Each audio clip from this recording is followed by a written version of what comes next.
Hello guys. നമ്മൾ തങ്കലാൻ സിനിമയുടെ ഒരു ട്രെയിലർ വന്നിട്ടുണ്ടായിരുന്നു. അപ്പോൾ ട്രെയിലർ കണ്ടിട്ട് ഞാൻ ട്രെയിലർ 2 ദിവസം മുന്നേ കണ്ടതാണ്. പക്ഷെ സമയം കിട്ടില്ല വീഡിയോ ചെയ്യാൻ വേണ്ടി. വീഡിയോ എന്ന് വെച്ചാൽ ജസ്റ്റ് ഒന്ന് ട്രെയിലർ കണ്ടിട്ട് അതിൻ്റെ മൈ തോട്ട്സ് ഓൺ ട്രെയിലർ എന്നുള്ളത് ജസ്റ്റ് ഒരു സംഭവം മാത്രമാണ്. ട്രെയിലർ കണ്ടു. ചിയാൻ വിക്രം നായകനായിട്ട്, മാളവിക, ഒരു സർപ്രൈസിങ് എലമെന്റ് പാർവതി ആയിരുന്നു അല്ലേ. പാർവതി ഈ കാസിൽ ഉണ്ടായിരുന്നല്ലേ. ഞാൻ ട്രെയിലർ കണ്ടപ്പോഴാണ് ആദ്യമായിട്ട് കാണുന്നത്. പിന്നെ ജി പ്രകാശിൻ്റെ മ്യൂസിക്കല്, പാരഞ്ജിത്ത് ഡയറക്ഷൻ, ഇതൊക്കെ ചെയ്ത ഒരു പീരിയോഡിക് ഡ്രാമയാണ് പടം എന്നുള്ളത് നമുക്ക് അനൗൺസ് ചെയ്തപ്പോഴേ നമുക്കറിയായിരുന്നു. ചീസർ കണ്ടപ്പോഴും ബാക്കിയുള്ള ഗ്ലിംസൊക്കെ കണ്ടപ്പോഴും ഒക്കെ അത് ഉറപ്പായിരുന്നു. അപ്പോൾ കോളർ ഗോൾഡ് ഫീൽഡ്, അതായത് നമ്മളെ KGF, അതിൽ നടക്കുന്ന ഒരു കഥയായിട്ടാണ് സംഭവം കാണിക്കുന്നത്. അതായത് അവിടെ മുന്നത്തെ ആ ഗനിയിൽ ആ ഒരു കാലഘട്ടം എനിക്ക് തോന്നുന്നു വർഷങ്ങൾക്ക് സെഞ്ചുറീസ് ബിഫോർ ആയിരിക്കും. അങ്ങനെ ഒരു ട്രൈബും അങ്ങനത്തെ ഒരു ട്രൈബിൻ്റെ ഒക്കെ സംഭവമായിട്ടാണ് തോന്നുന്നത്. അപ്പോൾ അവിടത്തേക്ക് ഈ കോളർ ഗോൾഡ് ഫീൽഡിൽ ഇവർ വർക്ക് ചെയ്യുന്നു. പിന്നെ അവിടത്തേക്കുള്ള സംഭവങ്ങളും പിന്നെ പുറത്തുനിന്ന് ബ്രിട്ടീഷുകാർ വരുന്നതാണെന്നാണ് തോന്നുന്നത്. അവർ വന്നിട്ട് കയ്യേറ്റാൻ ശ്രമിക്കുന്നതും ഇവർ എതിർക്കുന്നതും അവർ തമ്മിലുള്ള ഫൈറ്റും അങ്ങനെയൊക്കെയാണ് കഥയുടെ ഒരു പോക്കെന്നാണ് ട്രെയിലർ കണ്ടിട്ട് തോന്നുന്നത്. എന്താണെന്ന് അറിയില്ല. പടം ഇതൊരു അക്കാദമിക് മൂവിയാണ്, അതായത് ഒരു അവാർഡ് വിന്നിങ് മൂവി എന്നുള്ള കാറ്റഗറിയിൽ നമുക്ക് ഉൾപ്പെടുത്താൻ പറ്റുന്ന ഒരു സിനിമയാണ്. അപ്പം ഇത് തിയേറ്ററിൽ എത്ര ആളുകൾ കണ്ടു രസിക്കും എന്നെനിക്കറിയില്ല. അല്ലേ, നമ്മൾ പറയും കലാമൂല്യമുള്ള സിനിമകളാണ് നമുക്ക് വേണ്ടത്. പക്ഷെ നമ്മൾ തിയേറ്ററിൽ വിജയിപ്പിക്കില്ലല്ലോ, പോയി കാണില്ലല്ലോ. അത് it's A fact guys. I think that's A fact.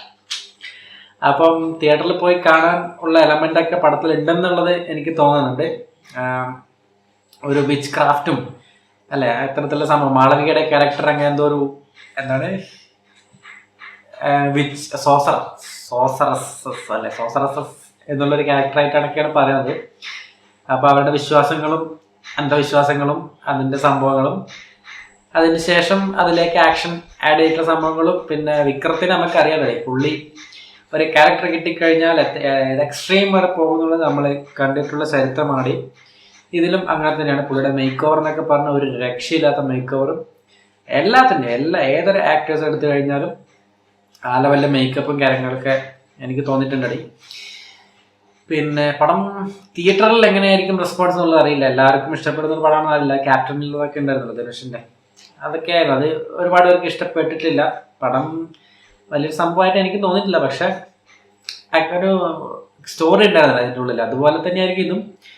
അപ്പോൾ തിയേറ്ററിൽ നമുക്കൊരു പുതിയ എക്സ്പീരിയൻസ് ആയിരിക്കും എനിക്ക് തോന്നുന്നത്. അതായത് ആ ഒരു മേക്ക് ഓവർ നമ്മൾ ഇതുവരെ കാണാത്തൊരു കാലഘട്ടം, അവിടെയുള്ള കുറച്ച് ട്രൈബ്സ്, അവരുടെയൊക്കെ ചിലപ്പം റിയൽ സ്റ്റോറിയൊക്കെ ബേസ് ചെയ്തിട്ടായിരിക്കും. പിന്നെ പാരഞ്ജിത്ത് പുള്ളി പണി അറിയുന്ന ആളാണെങ്കിൽ നമുക്കറിയാതെ പണി അറിയുന്ന ഡയറക്ടറാണ്. പുള്ളി എന്തായാലും കിടലം പോലെ ചെയ്തെടുക്കൂടെ. ജി പ്രകാശിൻ്റെ മ്യൂസിക്കാണ്, അതും പക്കാനോശനായിരിക്കും. പിന്നെ VFX എനിക്ക് 2-3 സ്ഥലത്ത് ഒരു കല്ലുകായിട്ട് തോന്നിയടി. ഒരു പാമ്പ് കടിക്കുന്ന സംഭവം, പിന്നെ ഒരു പുലിൻ്റെത്, ബ്ലാക്ക് ടൈഗർ, ആ സംഭവത്തിൻ്റെ ബ്ലാക്ക് എന്താണ് പുലിയാണ്, ബഗീരി ഉണ്ടല്ലോ നമ്മുടെ ആ ഒരു മോഡൽ, അതൊക്കെ അതല്ല അതിൻ്റെ VFX അല്ലേ ഒരു ഒരു ടോപ്പ് നോച്ചായിട്ട് എനിക്ക് തോന്നിയില്ല.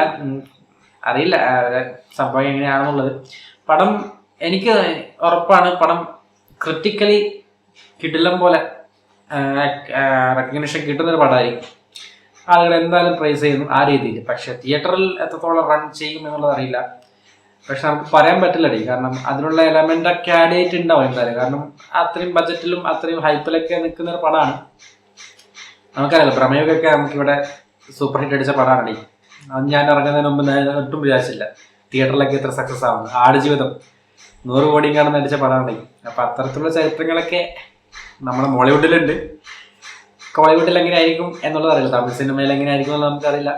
എന്തായാലും ഒരു ടോപ്പ് നോച്ച് ഐറ്റം എന്ന് പറയാൻ പറ്റൂടെ നമുക്ക്. എനിക്ക് തോന്നുന്നു ട്രെയിലർ കണ്ടിട്ട് ആക്ടിങ് വൈസ് ആയാലും മേക്കിംഗ് വൈസ് ആയാലും പിന്നെ ബാക്കിയുള്ള തിയേറ്റർ എക്സ്പീരിയൻസ് കിട്ടുന്നതിലായാലും ഒരു ന്യൂ എക്സ്പീരിയൻസ് എന്നായിരിക്കും എനിക്ക് തോന്നുന്നത്. അത്തരത്തിലുള്ളൊരു എക്സ്പീരിയൻസ് ആയിരിക്കും കിട്ടുക എന്നാണ് എനിക്ക് തോന്നുന്നതേ. പിന്നെ അപ്പോൾ നിങ്ങൾ അപ്പോൾ പടം വന്നിട്ട് ബാക്കി നോക്കാടേ. നിങ്ങൾ ട്രെയിലർ കണ്ടിട്ടുണ്ടെങ്കിൽ നിങ്ങൾക്ക് എന്താണ് തോന്നിയിട്ടുള്ളത് കമൻറ്റ് ബോക്സിൽ അറിയിക്കുക. പിന്നെ അത്രേ ഉള്ളൂ.